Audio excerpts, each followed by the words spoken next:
حضرت خواجہ عبد المالک صدیقی رحمہ اللہ، یہ ایک بہت بڑے اللہ والے گزرے ہیں، ان کا تقوی بہت مشہور تھا۔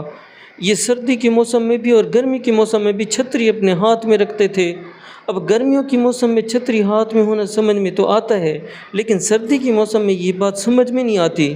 ان کی جماعت میں علماء کا مجمع زیادہ ہوتا تھا، چنانچہ ایک مرتبہ ایک مولانا صاحب نے ان سے پوچھ لیا کہ حضرت، گرمی کے موسم میں تو چھتری ہونا سمجھ میں آتا ہے، لیکن سردیوں کے موسم میں یہ بات سمجھ میں نہیں آتی۔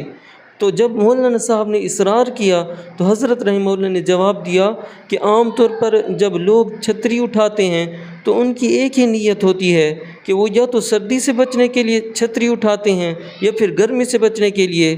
میری اس کے علاوہ ایک نیت اور بھی ہوتی ہے، اور وہ یہ ہوتی ہے کہ میں جب راستے میں چل رہا ہوتا ہوں، مجھے جس طرف سے خواتین محسوس ہوتی ہیں میں اس طرف چھتری کر لیتا ہوں، اس طرح سے میں غیر محرم کے کپڑے بھی نہیں دیکھتا۔ یہ تھا ان کا تقوی۔ اور دوسری طرف ہم لوگ ہیں کہ جب ہمیں کوئی عورت، کوئی لڑکی نظر آ جاتی ہے تو وہ جب تک ہمیں نظر آتی رہتی ہے اس وقت تک ہم اپنی نظریں جما کر اس کو تاکتے رہتے ہیں۔ تو میرے بھائیوں، ایک بات ذہن میں بٹھا لیجئے کہ دنیا دار المکافات ہے۔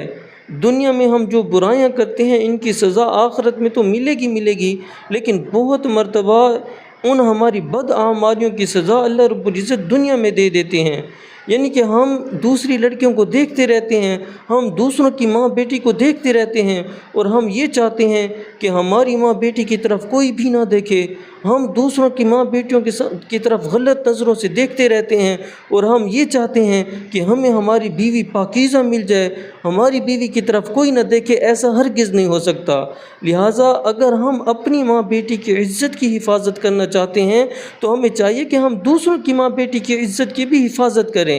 اگر ہم دوسروں کی ماں بیٹی کو غلط نظروں سے نہیں دیکھیں گے تو اس کی برکت سے اللہ رب العزت ہماری ماں بیٹی کی بھی حفاظت فرمائیں گے کہ ہماری ماں بیٹی کی طرف بھی کوئی بھی انسان غلط نظریں اٹھا کر دیکھ نہیں سکے گا۔